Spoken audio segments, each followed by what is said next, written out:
大家好，我是大鹏。把你们刚才那形容词儿再说一遍。上哪儿找的观众？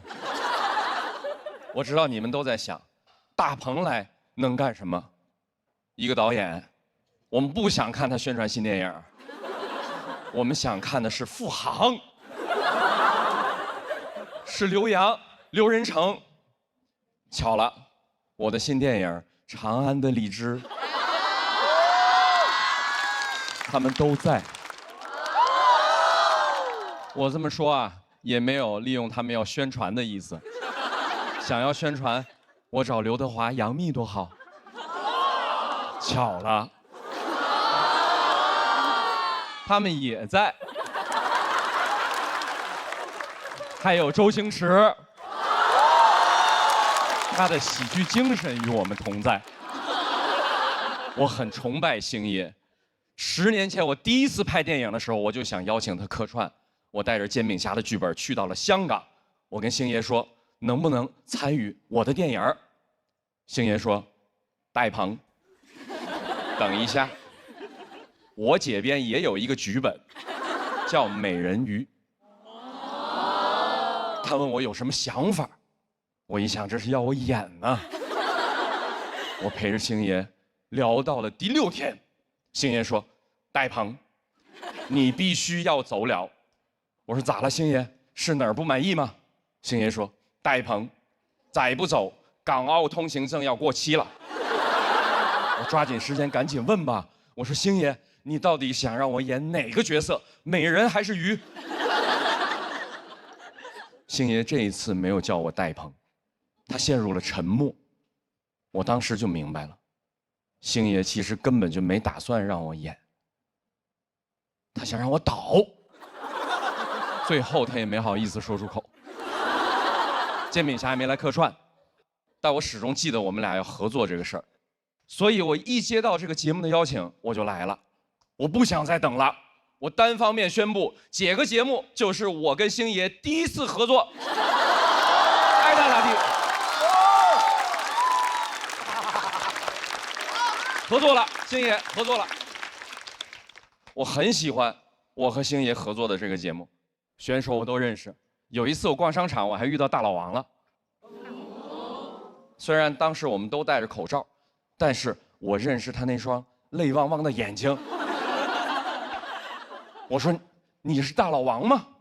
我也是个明星。”大老王当时说：“您这个‘也’字啊，让我很高兴。虽然我不知道您是谁，但咱俩可以加个微信。”我说太好了，那下次有演出的票，记得帮我留2张付航的。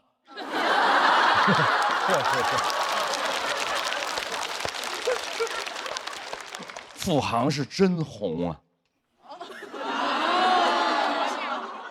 我这么说没有说大老王不红的意思啊，没有这个意思。后来通过大老王推的微信，付航、刘洋、刘仁成，这也都演上了我的新电影。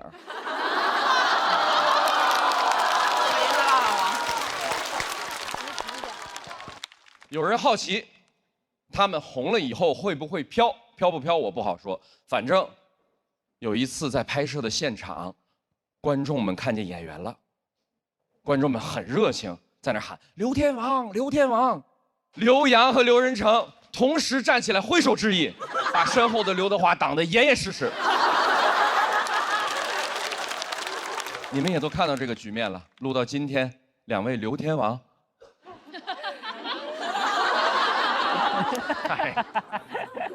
留那头去了。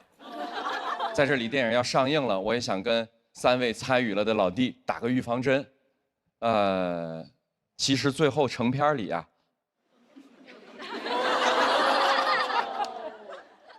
你们每个人的戏份都减掉了一点。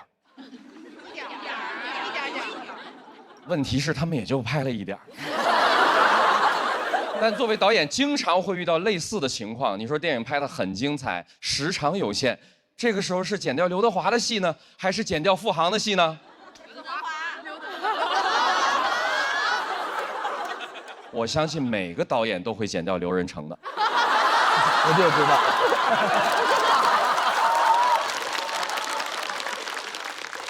开个玩笑啊，大家最后还是在电影里能看到他们的，如果眼神足够好，拍的时候也非常投入。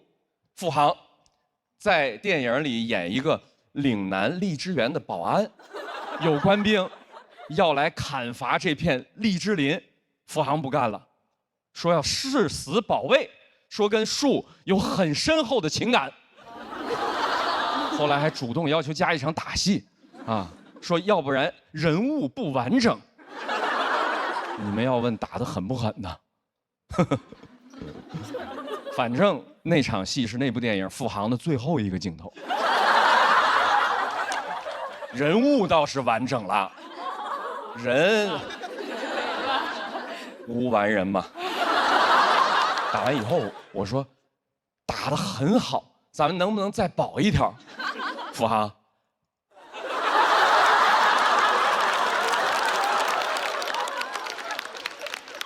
差不多得了，大碗凉面啊！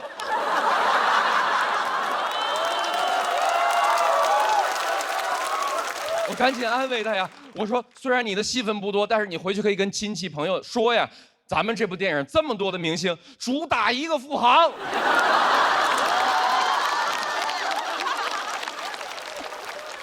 我可以证明啊，演技非常扛打，真不是来宣传咱们电影的。我一直觉得让人开心是件特别了不起的事儿，所以呢，我是来给各位了不起的人加油的。大老王，在，行，加油，好吧？虽然这次没演上我的新电影，但周星驰也没演上啊。在我心里，你就是星爷一般的存在。谢谢大家，我是大鹏。谢谢大鹏导演为我们带来的单口喜剧的表演，请您入座。紧张。再次欢迎我们的气氛组各位组长，欢迎田真姐，欢迎大林，那也再次欢迎大鹏导演。吨，快乐正上头，感谢一口春福茶香倍儿足的统一春福无糖茶独家冠名播出。大鹏导演是好久没说脱口秀了，是不是？哎，是对。这个重新又站在台上是一个什么感觉？我从上面开始就开始腿软，但是观众们特别好，我还没说话，他们就开始乐，所以给了我很大的信心。后来我说话了，反正慢慢也不乐了。我刚才在底下算着呢，那么多人参加了您的电影，好像您最重视的还是大老王，是吧？大老王对于这个大鹏导演这份嘱托有什么想回应的不？不许哭啊！加油你，不是我加油，都加油！我们下半场要比赛的朋友都加油，好不好？好，上半场的赛况就非常激烈了，而且也发生了一次魔王挑战，非常的精彩。在这儿问一下咱们气氛组的各位组长，上半场您印象最深刻的那些情节都有什么？首先上半场，我觉得我哭出了去年决赛的水平。我觉得第一场就可以媲美去年的决赛的精彩程度。您说您的发挥还是他们的发挥？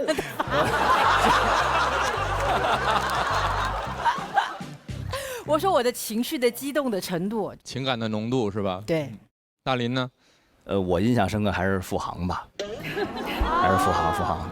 我是说他应对比赛的这个态度啊。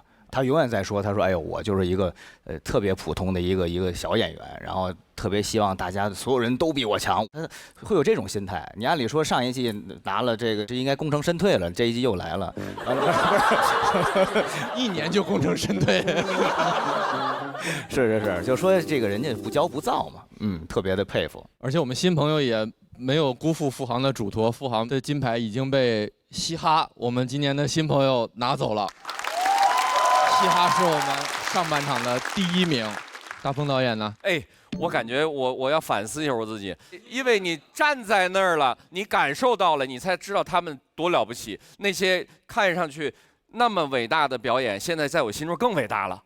确实，就是也是非常精彩的对决。你们如果看到晋级席，就会发现去年决赛的咱们的10强，今年在参加比赛的6位，除了没有上场的于翔宇，前面出战的5位已经都被这些朋友送到待定席去了。我们的待定区现在星光熠熠，能看到他们吗？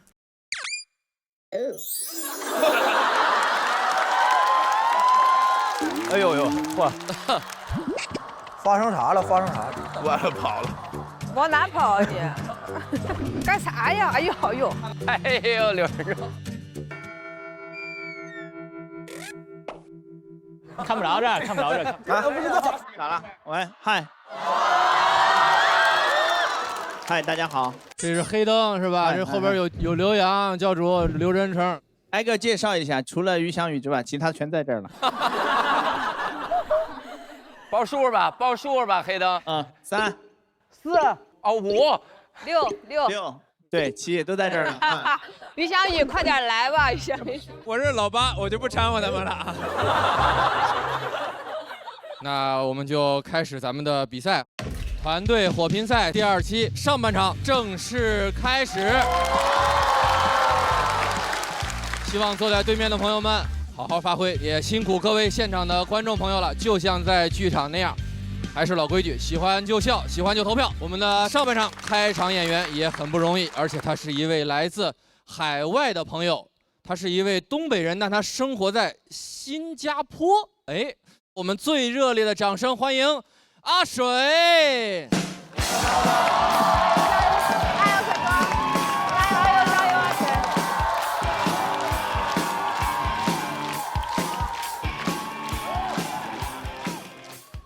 大家好，我叫阿水，我是在新加坡生活的华人，然后我老家呢是东北的，所以海外呢不光有华人，还有华人嘛，华人，对。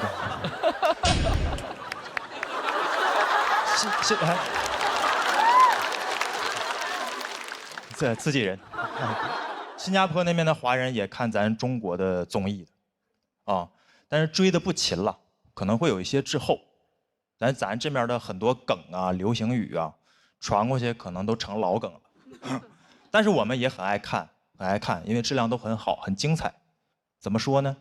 奥利给啊，形容一种酷毙了的感觉啊。包括单口喜剧综艺，我看的比较晚。这么说吧，现在海外网站上我看得到的几个国内脱口秀新星。现在他们在国内已经看不到了，他们现在在海外正当年，或者说国外乱了。我的生活前几年也比较乱套，工作方面啊，在海外被裁员了，就是国外有些公司他们裁员不提前通知的。我那天还正常下班呢，我看到 HR 在那儿突然加班，我说那我就先走呗，啊。果然，第2天一早收到公司 CEO 发给全公司的邮件，开头第一句 "It is a hard decision"。我这一看呀，是来硬的了。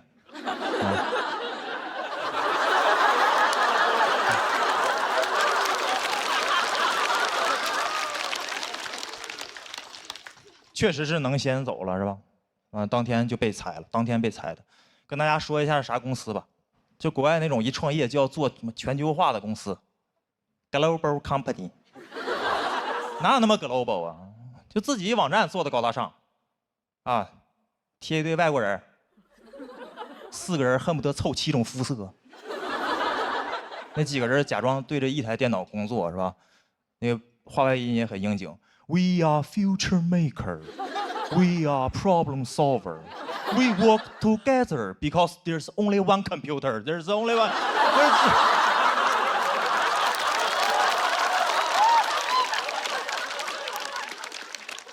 一台电脑可不就 work together 吗？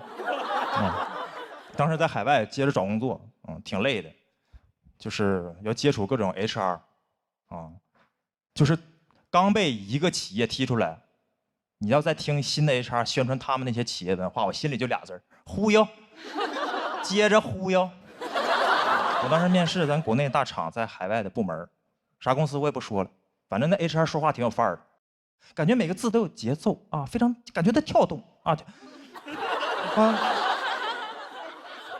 当时那 HR 是这么跟我说的，说你要加入我们，你还是要融入我们的这种文化，也就是我们的 culture。我说，请问是什么 culture？ 他讲我们的企业员工最重要的素质就是谦虚。Our people are always humble。你们知道什么人不这么说话吗 ？Humble people。你们公司这么在意 humble 吗？要人谦虚，那我加入你们，我可以玩命谦虚，对吧？老板问阿水，这个东西加班能不能完成？我说我哪有那个能力呢？我以后交简历，我就交一份谦虚的简历。编程不会，英语不会。面试官说不会可不可以学？我说我可以学，但学不会。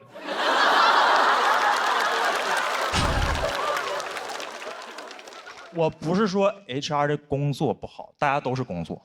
我烦的是有的企业他那种拿腔拿调的，就是招你还要教育你那种姿态，啊，就是你也不知道他是在给做公司宣传，还是找你捐钱。那到你面前就加入我们，你得到的不仅仅是一份工作，它是一段 journey， 它是一种 mission。and vision， 还有一段 ，yeah。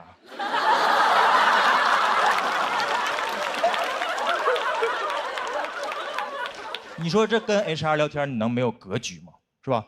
他跟我聊的都是 What's your 5-year plan？ 你的5年计划是啥？我回家心想，我这劳务合同也才3年呢。跟这些 HR 面试的时候也不知道咋唠，挺累的。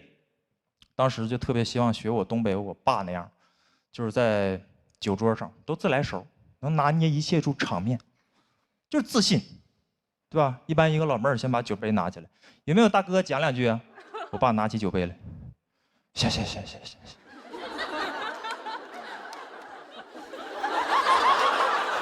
这老妹儿，你把酒杯拿起来，拿起来。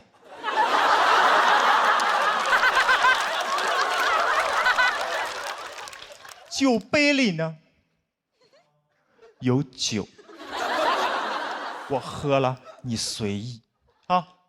我这个人咱说就是好使，咱哪天咱能安排啊？那这个面试场面就会像现在一样，没有人敢说话。你感觉大哥没说啥东西吧，但是感觉大哥有东西。我面试的时候我就拿出这种自信，我面试的时候我就这么自信，谁还敢小瞧我？那 HR 拿起简历来。Can you introduce yourself？ 我说切。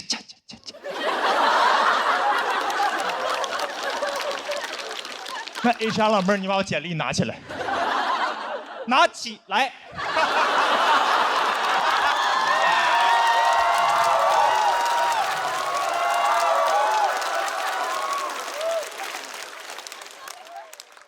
简历里已经有我一个简单的经历了，我写了。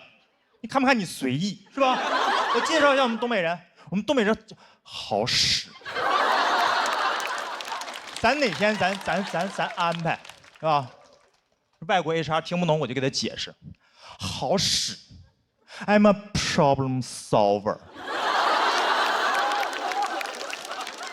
哪天安排 ？I'm a future maker。谢谢大家，我是阿水。谢谢阿水的表演，喜欢阿水表演的观众朋友，千万不要忘记为他投票。3、2、1，请锁票。掌声再次送给阿水。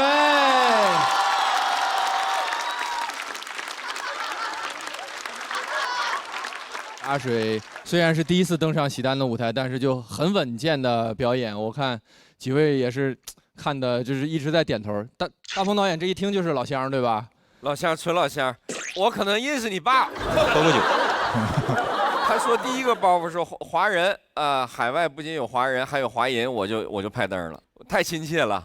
谢谢鹏哥。你现在羞涩什么？鹏哥去年看的鹏哥的电影，年会不能停。我以为在新加坡刚播到煎饼侠呢。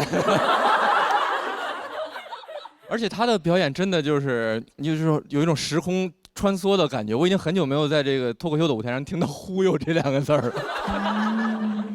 阿水，我看你的资料是 AI 算法工程师，对，所以你脱口秀是兼职吗？脱口秀兼职，平时主业是做 AI 就那块。那你是怎么发现自己脱口秀方面的技能？几年前因为疫情那段时间在新加坡，然后看咱国内的综艺，就是学嘛，自学啊？就自学嘛，看视频。因为真的很有陪伴感。其实国外那个我们看的综艺，真的就是国内的综艺，然后有很多喜欢的演员，像刘洋啊、周奇墨呀。然后我这是回来有一点粉丝心态，回来第一次见到刘洋。您是不是觉得他们俩刚出道？是不是？还在那时空里呢，还在新星。你们有刘洋粉丝吗？有。那你看过他们的视频就？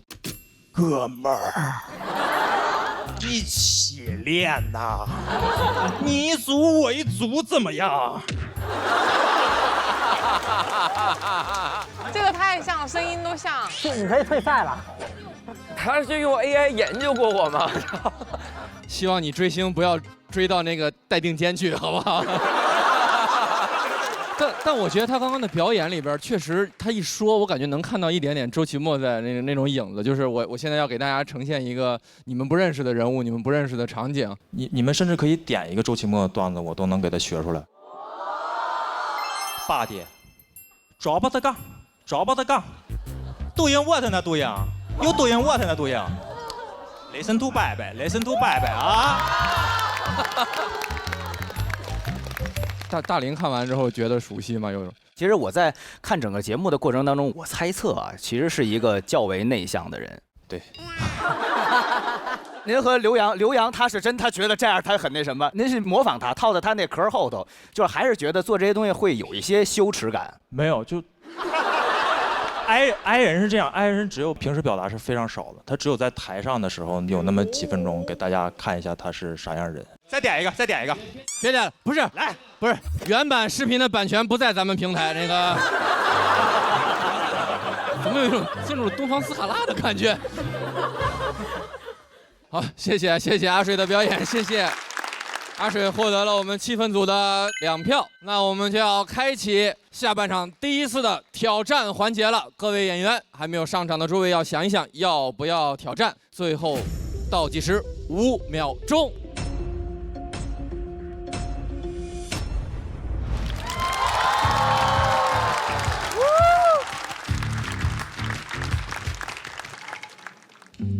甄勇老师，他对我来说是新面孔。我最开始跟他交流，他说话我也没听懂。电视机不是这里吗？这个电视。哎呀，找 HR。我觉得他一定是特别厉害的人，然后我还挺期待他讲什么的。还可以是吧？这啥我不知道。今年接到了节目的邀约，第一反应是什么？第一反应是高兴。哎，那种时光飞逝，那种突然好像不真实，但就是我梦想的那一天，还是有一点胆怯。节目组其实找了很多人，我是一直坚信我能上节目的，因为我嘴巴好。哈？我加油冲就完事了，我们汉女就不认识。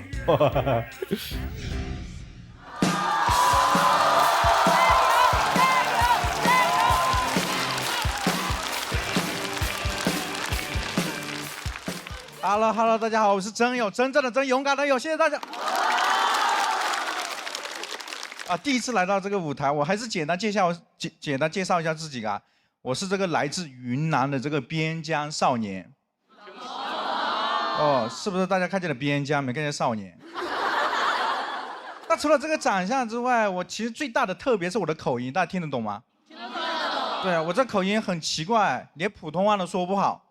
我妈到今天她都甚至不理解我这普通话能靠说脱口秀赚到钱。我妈不知道我选择了多艰难一条路呀。其实我这口音打电话很容易赚到钱的。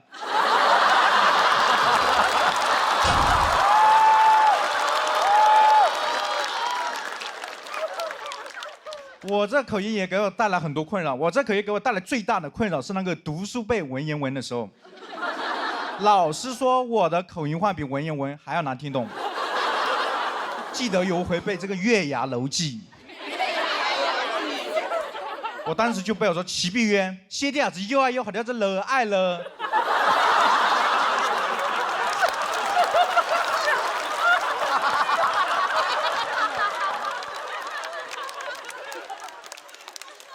贝尔这老师生气的跟我说：“真勇，要不你拿你家乡的方言背背吧，这样至少能保证月牙楼在中国。”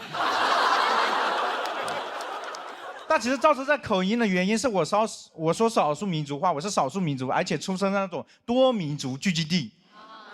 我告诉大家，我是那个出生在云南省红河州金平苗族、瑶族、傣族自治县的哈尼族。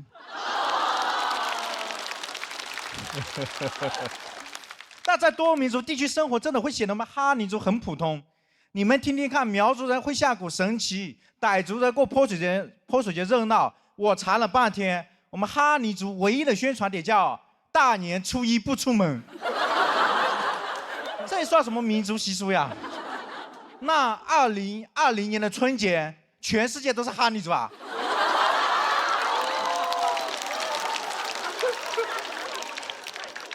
但是很多人对我们这种多民族地区很好奇。哎，之前就有人问我说：“哎，你们那边是不是还有民族住在那个部落里面？”部落，我们那边早就改名了，叫社区。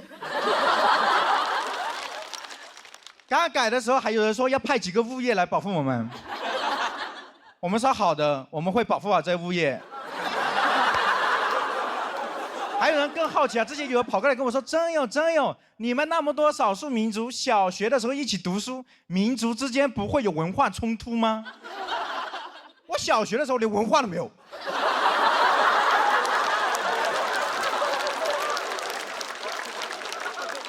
所以没有文化，只有冲突。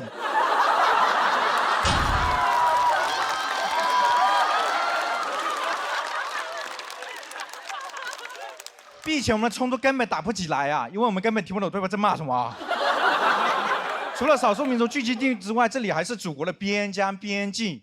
我告诉大家，我出生的地方有多边疆。就我出生的老家有块地种着香蕉，这边是香蕉，这边是进口香蕉。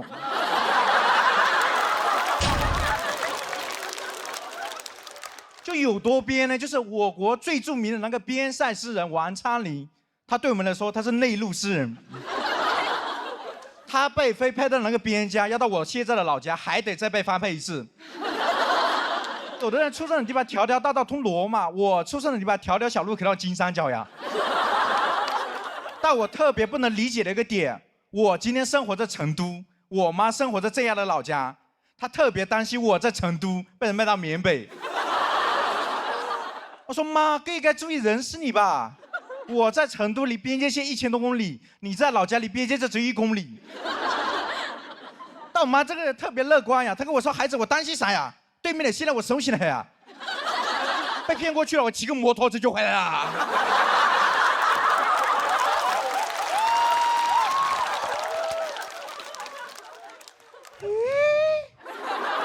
难道那些被骗到缅北的人，他们没能逃出来，是因为他们不会骑摩托车啊？而且摩托车如果在缅北这么管用的话，社会应该给我们云南边界1人辆摩托车，特别是我们那边外卖骑手的电瓶车换成摩托车。哎，没事的时候送外卖，需要的时候过去接人质。到时候我们派骑手打过去了，对吧？对面的人看见我们打过来了，跟他领导在那汇报说：“领导，对面的打过来了，他们派了个团，什么团？不知道，反正他们边跑边喊，赶紧接，要超时了啊！”而且可能是因为我出生在这边老家的原因，我发现每次回老家，大数据对我有偏见，手机大数据对我有偏见。因为我给大家刷到那个境外电信的新闻标题是不一样的。哎，你们刷到的是境外电信就是诈骗，缅北园区有多危险，而给我推送的新闻标题是还在诈骗吗？这就是下场。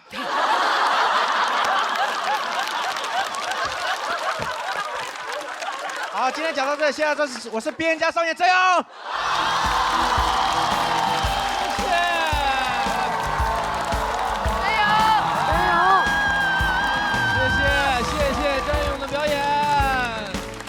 喜欢他的观众朋友们，千万不要忘记为他投票。投票倒计时，3、2、1，请锁票。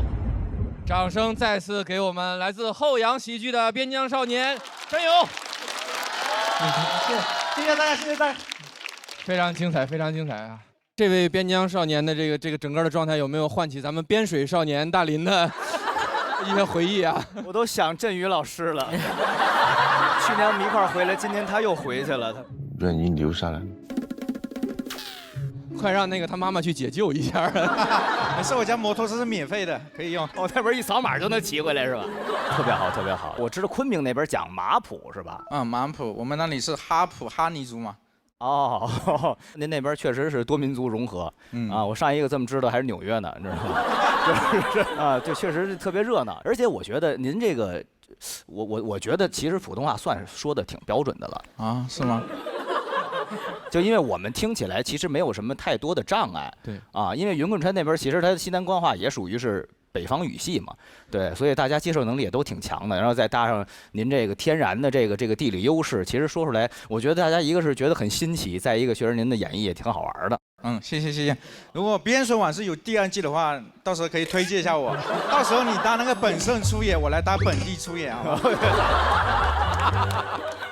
我觉得我们今年的新人真的非常强，而且你看这2位都是新人，然后风格完全不一样，但是内容也都是你没有听过的题材，跟讲故事的视角你也是没听过的，我就觉得很饱满。感觉竞争好激烈，有点不知道你们谁胜谁负。大鹏导演，就是如果刚才我的那段表演要加入一些我自己的乡音，就是我有的那个特点，声音特点，可能也许会更好。还在学习是？对，他就很好的利用了自己这个语言的条件，不是利用，是没办法。他的表演我们都听清楚了，不仅听清楚了，还听进去了，听到心里了，真的很了不起，很棒。欢迎来到我口音的世界。我觉得哈尼的哈尼去了，我怎么叫你这么暧昧的称呼？我觉得。哈尼，你说还叫我大领的你？我觉得真勇刚刚表演就是让我最敬佩的，就是他需要大家听清楚的都听清楚的，是需要你们听不清楚的都没说清楚，特别厉害。对，语言能力运用的非常娴熟。我也是云南人，真勇也是云南人。其实因为我看真勇的演出是最近在上海的开放麦听到的，然后我上一次在一个开放麦就笑出鸡叫，还是几年前。看徐志胜，我的天，口音也这么好笑。所以真勇非常的有特色，而且他其实是非常典型的，从确实是很艰难的地方走过来的。他们的老家是那个《变形记》的，拍摄地就。对，是就是真的，我那个小山村就在越南的对面，就是哪怕那时候我小时候，我出生的时候好像都没有通公路，没有通电，唯一通就是通风。但这一些都阻止不了我想成为的人。妈呀！哇，那是怎么开始讲脱口秀的呢？脱口秀就是我之前在昆明一直说，因为我不太适合打电话，我感觉。你不要刻板印象我们啊！你是非要从事语言类的行业是吧？然后在昆明做脱口秀之后，了解到之后。就在昆明一直做，但是在昆明的市场很小。是去年有个机会，我在看到了成都后雅发一个比赛的稿子，我就去参加了。那时候我好像手里面只有几百块钱了，然后我就去参加比赛。因为我妈告诉我说，再给你1年机会，如果你不到头了的话，就回来吧。这样就是有点想哭嘛。哪怕这么危险也要回去。所以我就回来了，所以那是我唯一的筹码。但是我去成都比赛之后，我真的得了第1名。哇！嘻哈跟你们平时经常待在一起。对，然后而且真勇，我跟王悦在这边很感触他说那句话，是因为我们第一次看他来的时候，他真的就是只穿了一双拖鞋，衣服上面啥都上面是有一些震撼哈。你真勇啊！我补充一个信息啊，就是真勇当时来那个俱乐部参加比赛的时候，我很感动的点就是他来彩排，他的脚是肿的，然后我后来问他，他不好意思跟我们说，他说他买的站票站过来的。是因为太远了，因为成都到昆明的那个火车很慢，17个小时是不是？是的，但是我就一直站着。我那时候就想了，我说我未来一定要在中文脱口秀找到自己的坐票。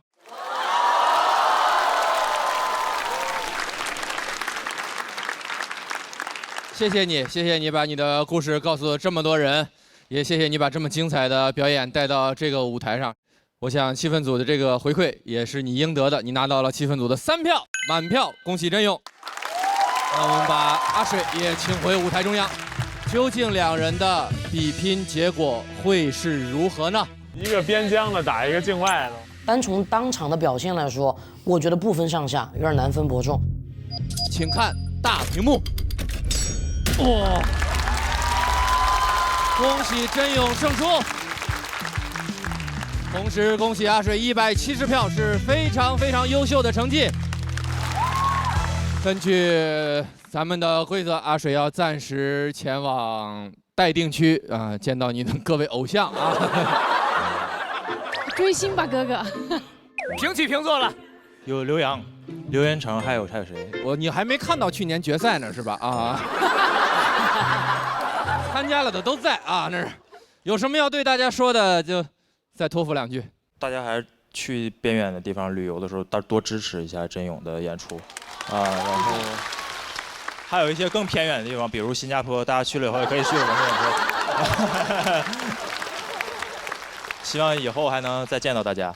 然后我去学刘洋了。真的演得很好，没问题，演得很好。哎，好人，来坐到这里来，坐到你的偶像旁边。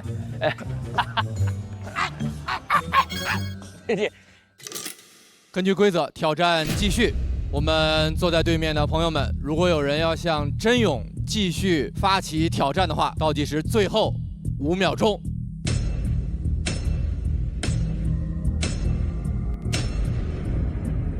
无人挑战，真勇晋级，请大屏幕显示他的最终成绩。188票，恭喜真勇晋级！哇哦！谢谢大家，我哈尼族永远爱你们。恭喜你拿到了自己的坐票。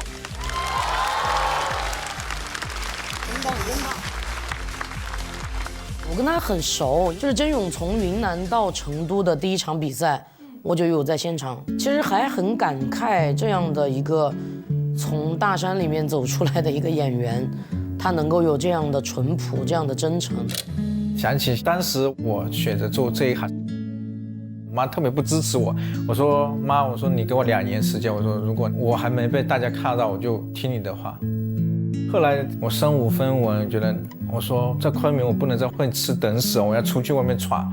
刚好成都有个比赛叫后洋喜剧第4届全国新人赛，因为那时候钱也没有，我就买了最便宜的站票，然后就一直在争那口气。掌声有请今天的冠军真勇！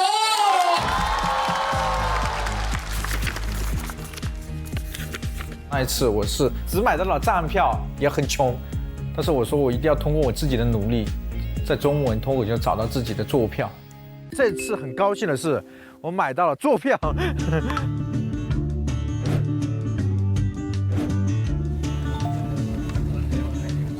晶片哦，晶片，我们才可以看现在啊，多处塌方要封路，只能走老路了嘛。从下面上去就只有8公里，但是从老路要20公里。爸爸来接我了，开心，回家了，回家了。还有1公里。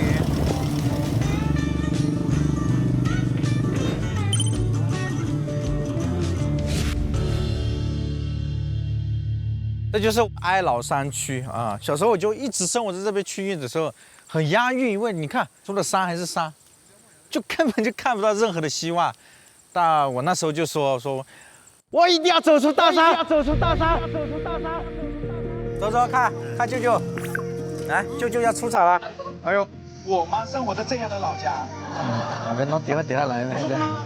一个人戏吧。这也我们恭喜你拿到了自己的坐票。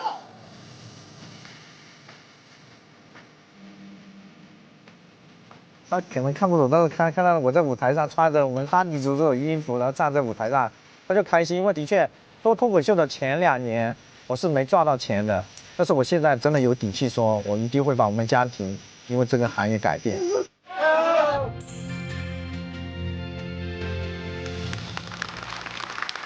不容易啊，每个人从那个位置走到这个台上，短短的几步路，但之前可能已经走了好多天，走了好远好远了。那咱们的比赛继续啊，下一位要上场的这位朋友呢，他的表演风格也很独特，他也是第一次来到这个舞台之上，掌声有请陈艾。加油加油加油加油！哎，加油！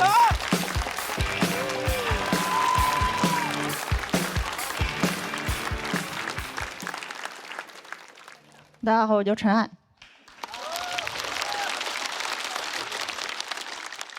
我是个正常人。虽然医生不这么认为。去年的这个时候，我状态不太好，去了一趟精神疾病医院，宛平南路600号。对，本来去之前听人调侃，我还有点担心，我怕里边的人控制不了自己的行为，突然攻击我一下啥的。那去了之后发现挺好，他们都只攻击自己，比往时那些人强多了。我刚到，医生就让我做了一套那种抑郁焦虑的评估测试。你们做过那个测试吗？做过。可以多做，能带来一些自信。那是我唯一一套能拿高分的题。而且做的过程很奇怪，虽然说它是那种专业的心理评估，但所有答案都让我凭感觉自己选，再根据这个结果开药。这么草率吗？那种感觉就像问你有病吗？我说有，就确诊了。这也太尊重我的意见了。我觉得一个有效的检查应该是没法人为控制的，比如验血、CT， 因为一旦能控制，我就很难正常选择，而是开始衡量利弊。比如有一道题，他问你是不是觉得活着没啥意义，就很难选，选轻了不值得来一趟，选中了走不了。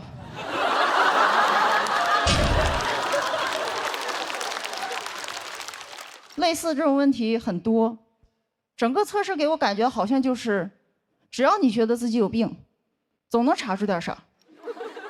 所以我给这个地方想了个宣传口号：来精神疾病医院，成为你想成为的人。测试的环境也不好，之前我在其他医院做过，它有一个专门的小房间给你答题，但那个医院患者太多了。很多人领完测试只能在走廊完成，走廊很吵，我旁边的人为了不被干扰，只能把所有的题目和选项大声读出来，成功干扰到我。有好几道题我是跟着他选的。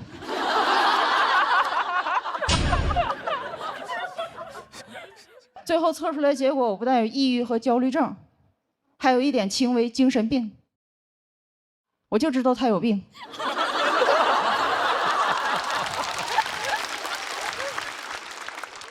不，其实是我有。我的症状是，脑子里经常会出现很多不同的声音。你以为我现在在讲脱口秀？不，我在办春晚。我确实有一段时间严重到出门都要告诉自己正常点儿，但这样不会让我放松，只会更容易说错话。比如之前有一次我去买奶茶，还没到店里我就开始想要说什么。你好，来杯奶茶，凉的、热的，热的，微信。准备好了，我到那儿我说你好，来杯奶茶，他居然问我要大杯小杯，这句没练过呀。但我跟自己说没事你可以的。现在正常人该问什么？大杯多少钱？小杯多少钱是吧？但我太紧张了，问成大杯小杯啥区别？说完我就特别后悔，因为我发现他在用一种看智障的眼神看我，说大杯大一点，小杯小一点。这是我之前写的一个段子，那个时候我还不敢面对自己的精神疾病，所以到处说我社恐。但人家社恐只是害怕社交，也不是脑子有病。但我当时觉得应该没事儿，反正社恐也不会当面骂我。但其实我也没觉得自己多不正常，我觉得不正常的是你们，只是你们人多。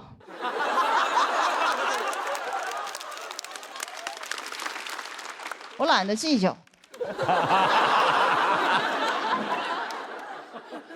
而且虽然你们现实中人多，我脑子里人也多。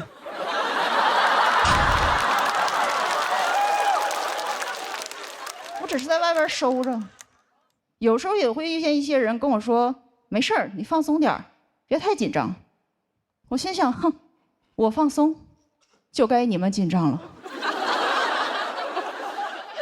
而且其实有精神病这件事儿，我之前也不太敢说，但直到这2年，环境好，大家都疯了。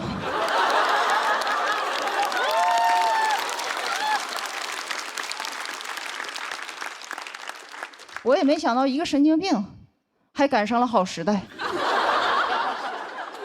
天知道我这一刻等了多久，因为我10多年前就是这样的状态，我当时觉得永远不会被接受了。直到这2年，我听到一个声音，时机到了。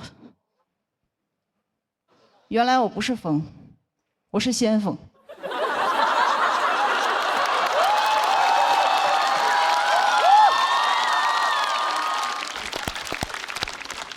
我甚至都看到希望了。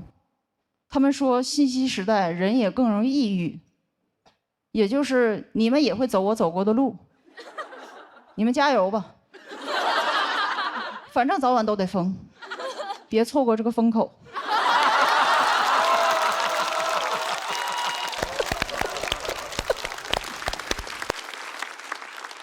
我在未来等你们。被确诊精神病这件事儿，最糟糕的是，它会摧毁你一些对于现实的认知。就是有些事儿你以为发生了，其实没有。比如你们生活中都有一些幸福的时候，升职、旅行、恋爱。但如果跟你说这些都不存在，是你有病，是不是就有点恐怖了？对，其实我这个表演也不存在。是你不开心把我想出来的。你可能会想，不可能，你讲的又不好笑。不是我不好笑，是你想象力不丰富。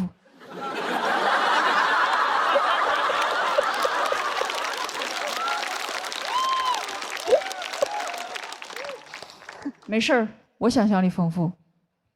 我已经想象你在笑了。怎么样，先锋吧。讲到这，谢谢大家，我看。谢谢陈爱的表演。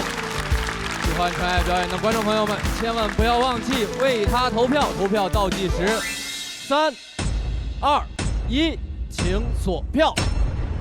我们掌声再次送给陈爱。上台前，包括昨天的等待，一定都非常紧张。现在好一些吗？没有那么紧张。还是我的想象力不够丰富。大鹏导演也是很早就给了这一票，是拍早了，拍早了，拍早了！哎呀，拍早了，拍早了。您是在模仿他这个自言自语的风格吗？如果应用到您的开场表演中，至少开场表演那个好像是真实发生过的啊。我就是觉得我拍早了，因为越往后越精彩，他的这个文本太厉害了。到最后，我以为他会收在风口上，那风口已经顶到那儿了，我以为会结束了，但是他还继续讲，结果他继续讲的这事儿，把整个这个表演那高度又提升了。他说：“也许我没在表演，是你们想象出来的。那我不好笑，就是你们的想象力不够丰富。”哇，这个我听到头皮发麻啊，就是有这种感觉。我是在他跟着别人选的那个后边击中了那个。确实有很多值得大家这个击掌叫好的，所谓的说特别值得大家共鸣的，但我就觉得那个特别好玩，我觉得那个让我感觉特别有意思。然后您上来这个状态啊，就是我刚才是我狭隘了，我按照我的这个想法呢，可能您上来那个状态好像是有些紧张啊，有些胆怯啊，但是随着您的表演，我发现这并不是，而是您已经沉浸在自己的这个世界里，然后把自己的这些个观点娓娓道来。而且呢，我觉得您这其实按理说也算是观察戏剧了，观察我自己，观察所有人，包括您自己，所以我觉得这个还真的挺玄妙的，也挺值得我们细细品味的啊。谢谢你。我很喜欢陈爱讨论的话题啊，因为我觉得其实确实每个人都是疯子，你是先锋跟后锋的问题。就是你个疯或者是正常的定义是什么？是那些题目来定义的吗？是什么标准来定义的？是谁的权威来定义的呢？我觉得好像其实不存在这样一个定义，是一部分人拥有了定义权之后定义的谁是疯谁是正常，就这些定义其实没有什么意义啊。我也觉得我们每一个人其实都可以接纳我们自己，因为我其实从小也是被人说是个非常不正常的人，我已经忘记这个感受很多年了，然后我听你讲的时候就把我的这个感受翻涌出来了。我是觉得好像社会上只允许正常是在某一个区间之内。我们整个社会系统里就是对什么是完美，什么是优秀，什么是幸福，什么哪怕是正常，它都有一个定义，超过那些的都叫不正常、不幸福、不完美、不优秀。我是特别反对这个东西的。是的，就是我觉得没有这些定义，就是每个人可以活出自己的样子。所以我觉得你就是活出了自己的样子，真的。你的话题非常难，但你讲得非常好。我很喜欢，谢谢。志胜跟我说过一句话：“哥哥，是他们别人看见的色儿太多了。”其实陈爱已经讲脱口秀还不是那种意义上的新人，已经挺长时间了，是吗？对，演员都非常的喜欢他的内容。今天就是很感动，我觉得陈爱从他讲的内容，他从心里掏出来的东西，能非常快的抵达所有人的人心。我有一种感觉，就是想要上喜剧的舞台上来表达、寻找同类的人，你一定是在生活里非常孤独的人，所以你会寻求这条路来找到自己的同类。然后刚刚听到陈爱说，他只是先锋的时候，确实是这样，我也很开心，觉得你把这个东西这么真诚的说出来，很开心我们能够一起继续疯下去。你有同类，谢谢。我听导演组跟我介绍说，陈爱之所以这次选择站在节目的舞台上，也是因为黑灯推荐或者是给了你一些鼓励，是吗？是。我哭呢，倒不是他段子有多感人，是知道他经历那一切，知道他站在那个舞台上需要付出多大的努力，而且从陈爱身上能看到很强的那种生命的力量。我非常需要俱乐部老板给我演出机会。就是一个人，他可能会得了一些心理问题啊，或者什么什么，在某一段创伤或者痛苦中很难走出来呀。但是，他虽然还是很纠结，还在很折磨，还是在来回的和这个拉扯，但是能从这个拉扯这个事儿的本身上看到一个生命力在顽强的生长，他已经在对抗这个东西了。我和黑灯真的是开心的落泪，他真的会更辛苦一些，大家从镜头上应该也可以看得出来，他的记忆力也很不好，注意力也很难集中，他已经在努力的让自己表现得最好了，而且他能被人接受真是太好了，他终于赶上了他的好时候。因为之前我的人生就是很边缘，很压抑，也没有被看见，我的人生怎么努力也没法就是变成主流社会那样子，我一直在往那方面靠近，因为不被接受的感觉很糟糕。但是我听完黑灯老师讲的段子，然后我就很喜欢，因为他在为这个群体发出声音，我觉得一个舞台需要这种声音。那你有什么想对黑灯老师说的吗？就是非常的感谢黑灯老师。就嘴说说是吗？给你跪下。除了那个做题的小黑屋，你脚下的这个舞台也是一个能让大家做自己的地方。谢谢你的表演，也谢谢大家对陈爱表演的认可，拿到了气氛组的3票，满票。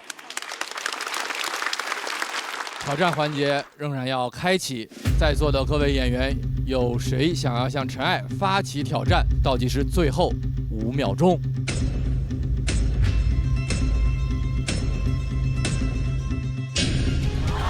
无人挑战，陈爱获得晋级席位。我们来看一下她的最终成绩，159票，恭喜陈爱晋级。成功了！加油！陈爱今天我觉得是超出我预期，她确实是表现得非常惊艳啊，而且沉稳。这篇段子听得我是后脊背发凉，我觉得这是一篇非常好的内容。陈爱的内容我非常喜欢。一个非常美好的社会，应该是没有人再去评判你的正常不正常。我觉得他很有勇气讲这样的东西。我们天生其实是生活的某部分弱者，脱口秀的舞台就是把一群这样高敏的人群聚在一块，然后去相互的拥抱，相互的奔赴。其实单口喜剧这门艺术就是能让不同的人都被看见，让更多的与此类似有共鸣的人连接在一起。我觉得这就是单口喜剧的魅力。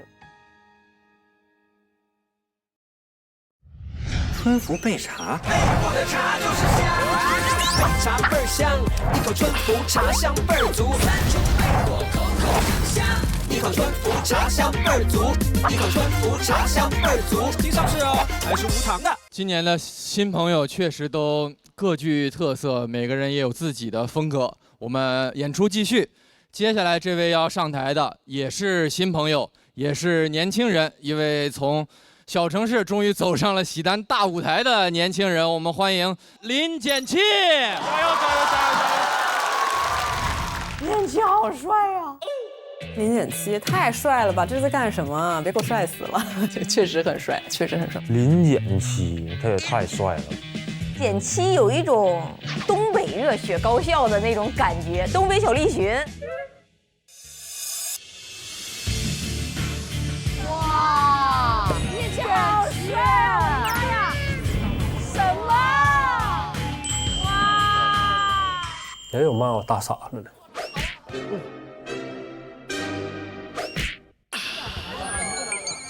他那个气质吧，就看起来就是一个大帅哥的那种气质，完一张嘴吧，还不是很聪明，就是那种笨蛋帅哥。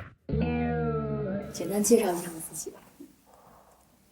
林简期，东北人，现在经常居住在北京，台球高手，爱去网吧。上网吧这3个字，我很多年没听过了。我说什么？这还有人上网吧呢？怎么啊？你是初中生吗？你是？林简期这孩子，用我们东北话来讲，属于蔫巴桃，非常有个人的特点，属于那种黄老邪那种怪的。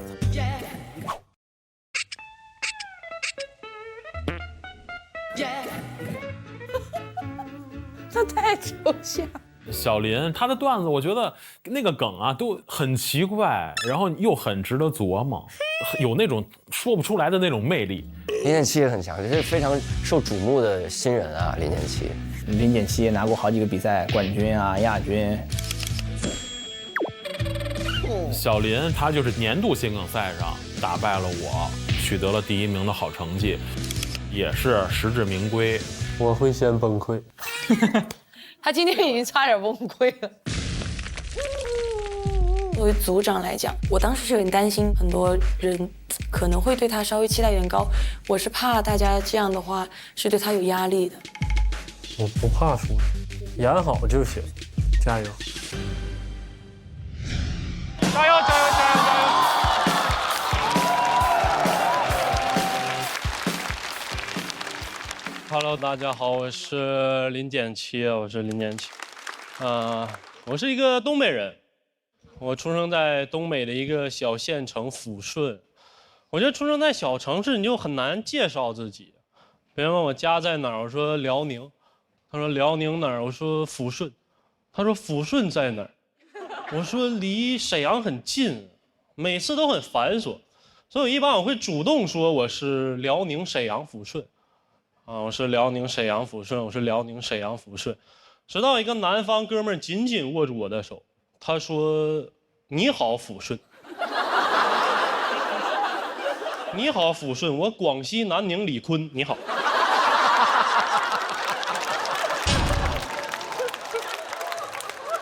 我听很多小城市的朋友跟我说，基本上在小城市出行就是招手打车嘛，出租车也就只干2件事，就是拼车跟拒载。有一次我坐在副驾，他车一停，问路边的人说走吗？路边人看了看，我说车里有人啊，摇了摇头。他这一摇头，司机就骂一道，就在那怎么这么事儿呢？有人怕啥呀？他是死人呐！我说非常野蛮啊！有次我打车这么一挥手，同时停下来2辆出租车，我还没说话，他俩自己就吵起来了。一个说我都停了，你还停啥呀？那个说我停你爹身上了。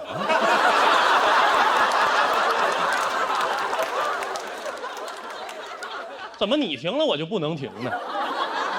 我就在那站着，别的空车经过我也不敢招手，我就只能在那等待，在他俩当中等待一个更强壮。给另外一个车吵走了之后，我隔着玻璃问胜利者的师傅，我说师傅我去火车站。他说小伙儿，我不去。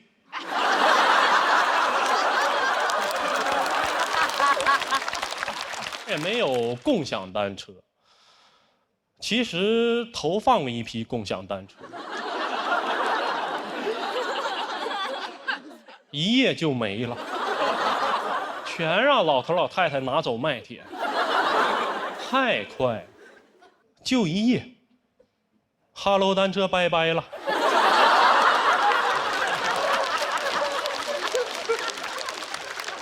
你们想象那个场面，就老太太把车架子敲成铁皮，放自己车筐里，骑着去卖铁。我们总说做事情要打破框架，他们打破的很彻底，他框是框，架是架。老头骑这个3轮车出来了，给这个后备箱装共享单车装这么老高，就你光看他那辆3轮车，你是分不出来他是要偷窃还是要投放的，你知道吗？我那天晚上迷迷糊糊一出门，哎呦，穿越了，那大道上拿铁棍搁那撬，拿小锤搁那撬，太震撼了，全民运动。我说怎么了？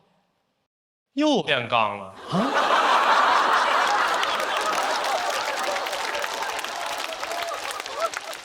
那边老人就是非常的自由啊，什么也限制不了他们。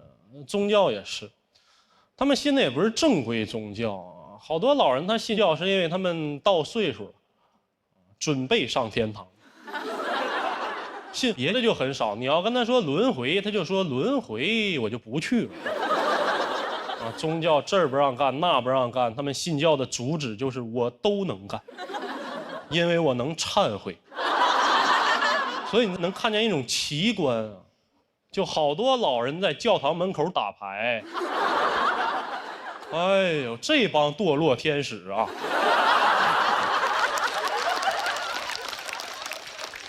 打1个礼拜，进去做1个礼拜啊！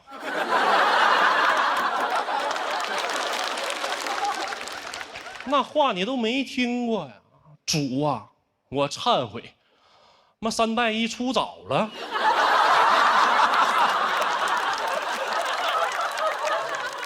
也没有什么文化氛围啊！我不知道你们见没见过那种假书壳子，就一般是这个饭店、酒店大老板办公室做装饰用的，就摆在架子上，里面是空的那种东西。我第一次见假书壳子，是在我们那儿的图书馆。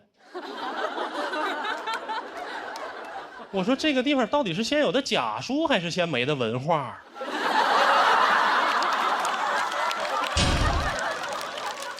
你们能想象吗？一个个嗷嗷待哺、渴望知识的青年，翻开书一看，我文化了啊！我还上网查了一下，这种书它叫仿真书。哎呦，你听它这个名字啊，仿真书。我从小就对真假这种定义非常的清楚啊。我小时候也穿一些高仿的鞋什么的，我同学就指着我，他说：“你这个鞋是假的。”我觉得真假你也得看哪种维度吧。在你那儿它是假的耐克，在我这儿它是莆田正品。但是仿真书啊，它都不是书，它是纸壳子。你让老头老太太知道了，来了全给你拿跑。比在图书馆放假书壳子更诡异的是什么？是这个假书壳子，你能借走。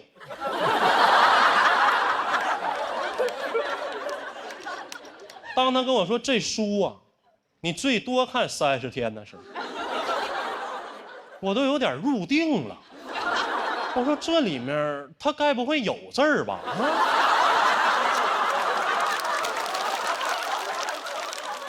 老师问我看没看过《红楼梦》，我说那打开里面一场空啊。我还看过吗？我都看透了。讲到这儿吧，谢谢大家。谢谢林建七。喜欢刚刚林建七表演的观众朋友们，千万不要忘记为他投票。3、2、1，请锁票。再次谢谢林建七。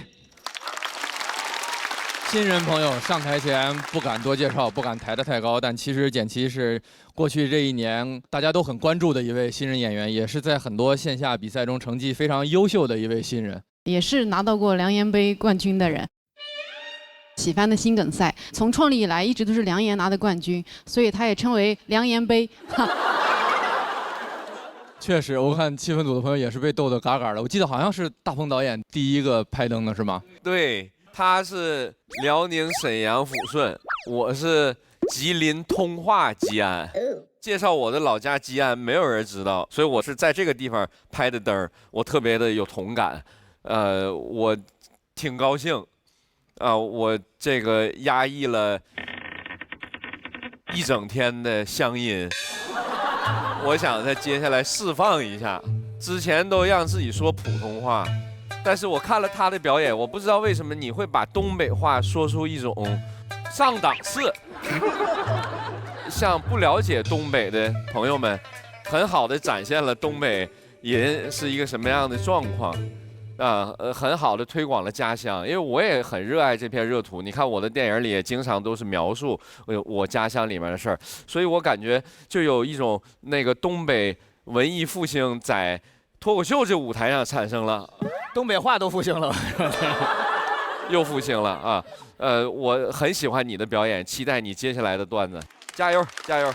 我们都爱我们的家乡和家乡音，我觉得林简七长得有点像张若昀，你觉得吗？觉得。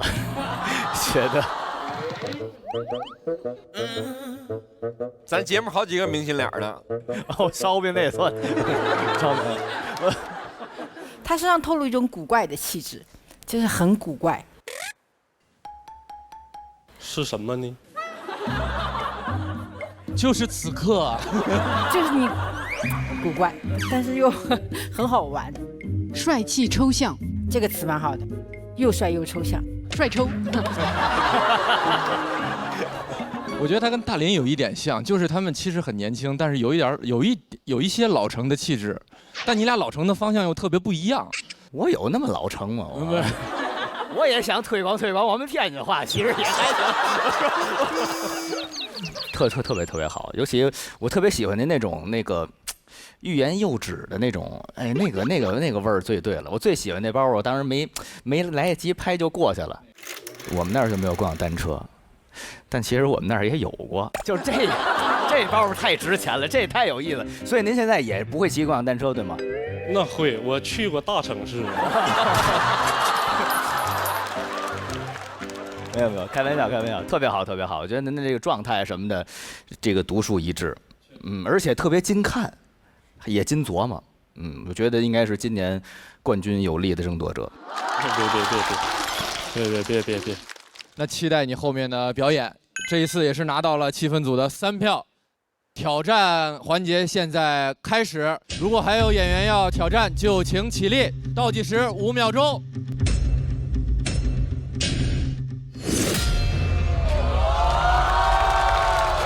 大鹏导演开了灯，林简期的这个挑战环节就升级为抢金环节。对了，这得抢他。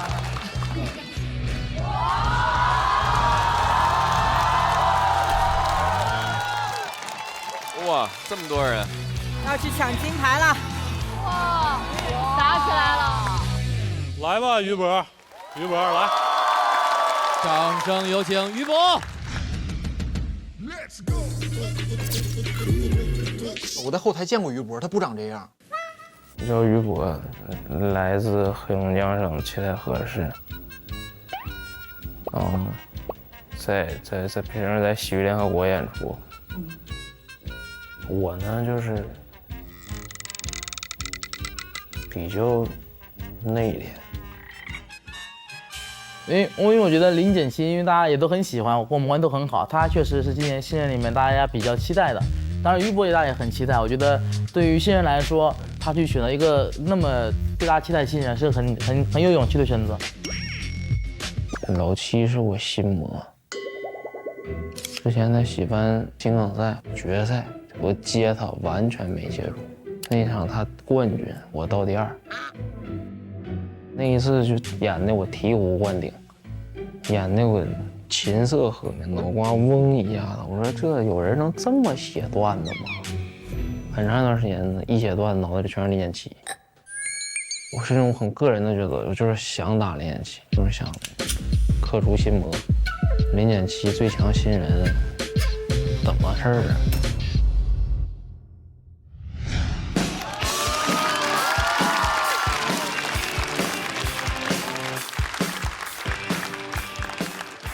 嗨，朋友们啊，非常开心的大家演出，我叫于博，来自一个教育大省，黑龙江。可以，鹏哥接着释放吧。老七讲什么辽宁抚顺东北小城市，我说他妈这不纯南方吗？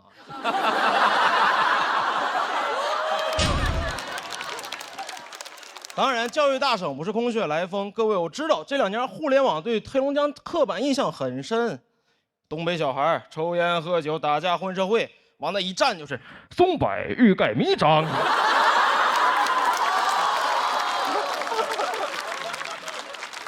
黑龙江是全国最重视基础教育的地方，拥有全国最高的高中就读率。各位可能不知道，比北上广深高多了。我们家小城市60万人，7所高中。没有中专和技校，每个混混都有文凭。你去看每一个打你的人都会3角函数。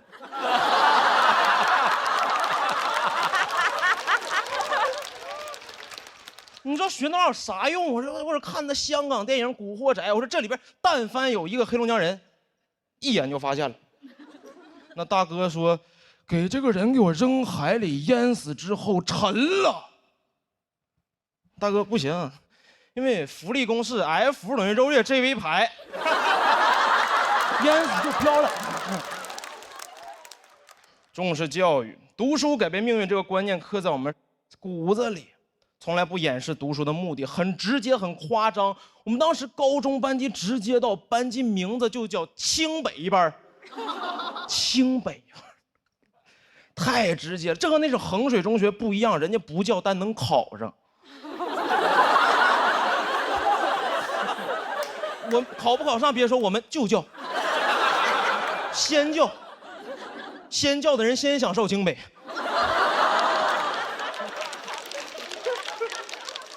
但这个名字太重了，老师第一天就会拿名字骂我们，往那一站，很刻薄。30个人，你们30个人在这个班级啊，就必须上清北。谁不上，谁是班级的失败者，是 loser。但那年清华北大纯裸考在黑龙江就招20人。最好情况，我班得含泪开那么10几个被迫上其他985的 loser。这种班级太吓人，为了清华北大布置各种各样标语，奔清北梦清北，整个班级布置的和那个清华北大主题乐园似的。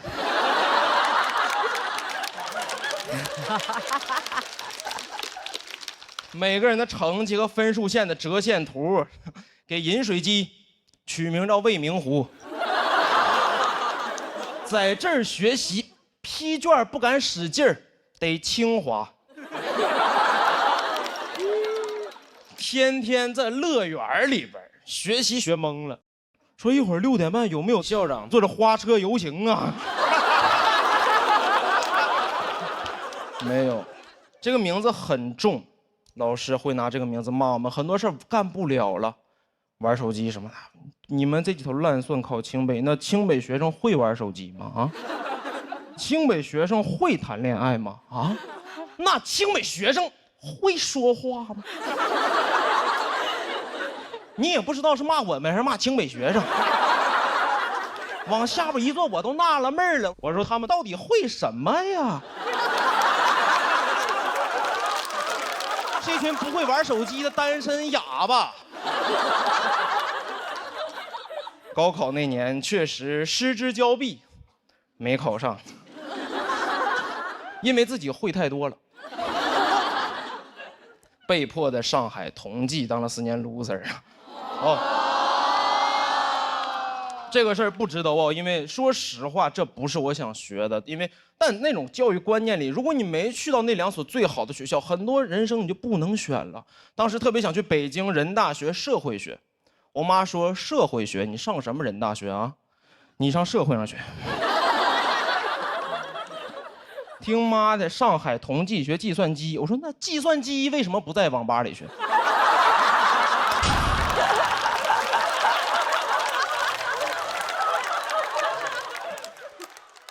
因为那种观念，小时候一直贯彻的叫必须好好学习，去大城市挣大钱。如果不好好学习，留在老家你就饿死。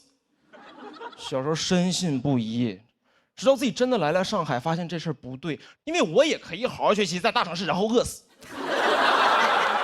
人只要想饿，在哪儿都能饿死。上海的消费更容易饿死。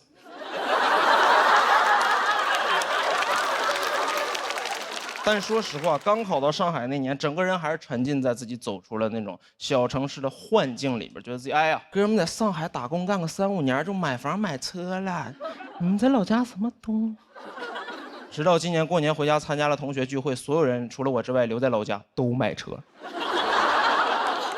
所有人在老家都是开车来的。同学聚会只有我一个人，零下30度走了2公里去的饭店。只有我一个人进饭店的时候，眼镜是上霜的。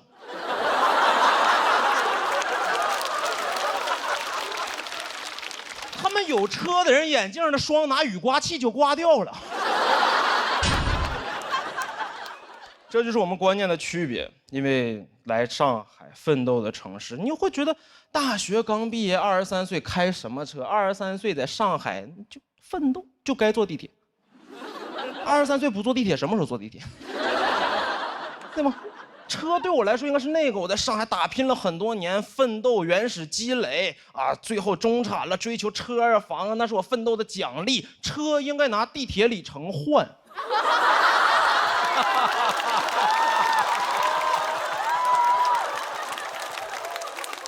但在老家不一样，老家什么奋斗的奖励，你只要活到一定年龄阶段，爸爸妈妈就会给你买房买车，不是奋斗的奖励，算签到奖励。在线时长够可以了。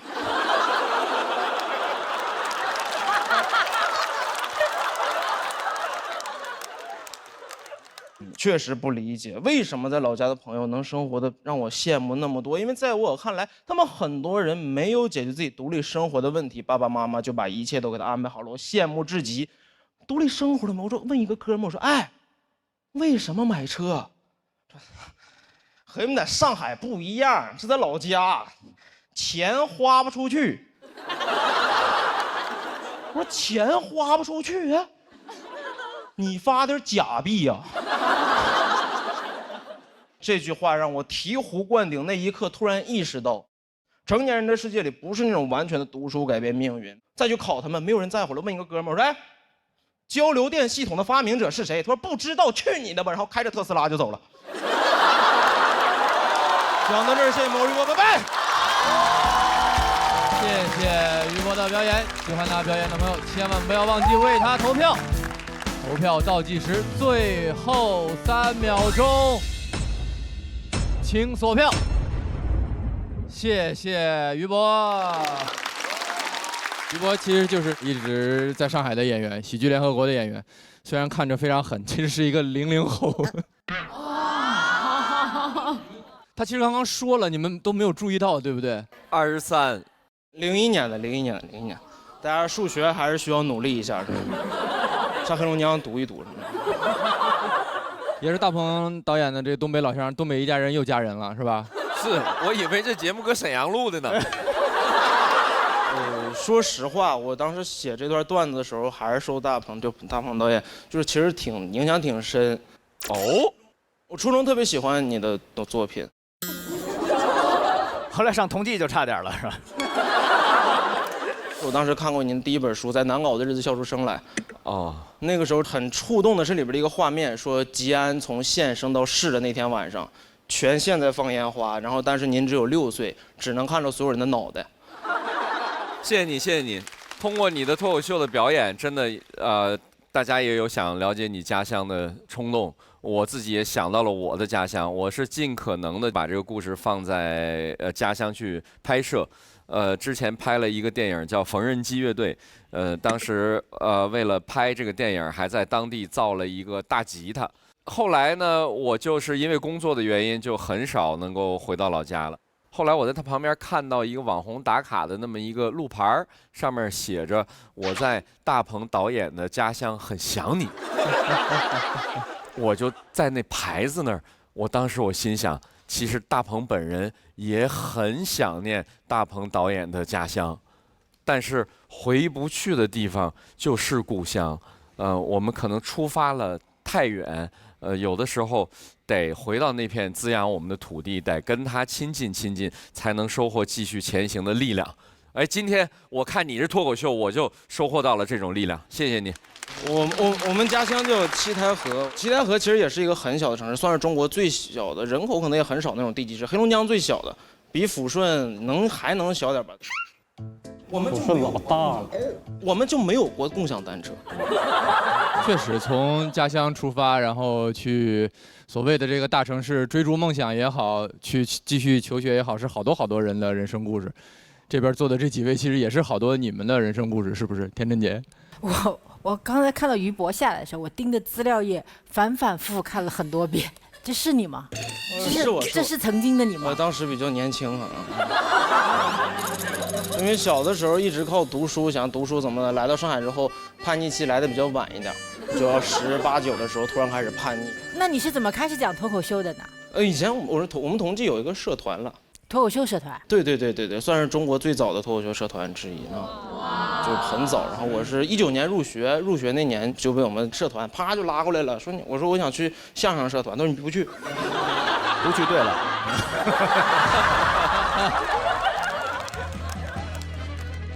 我是突然觉得好像我也老了，就去年我看于翔宇，我就感觉我已经老了。于翔宇是不是也00后啊？我98年，咱俩都是那个95后。我近一点啊！我29，他27，再看这位人24。我26，我还没过生。年轻人就是这样，斤斤计较。没有，就觉得哎呦天哪，太厉害了！我本来还觉得我是小孩呢，现在感觉人家这些比我更年轻、更优秀的人都层出不穷了，好像就是我要再不努力，好像就真的得专心搞影视了，可能就是。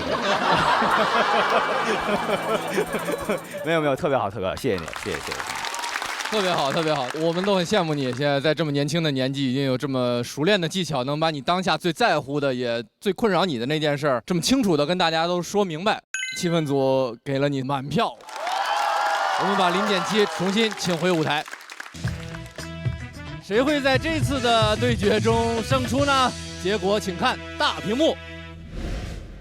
这俩还真是之前从来没有想到的强强对话。我觉得就是应该有这样的强强联手的一些对决的比赛，让大家来感受一下今年的这种新人的冲击感。林简琪和于博讲的主题比较像，但我太喜欢林简琪这一套了，觉得他的胜算很大。线下那个林简琪可能是比于博成绩更好，但是那一天我是感觉于博跟观众的连接更好，两套段子我都很喜欢。结果请看大屏幕。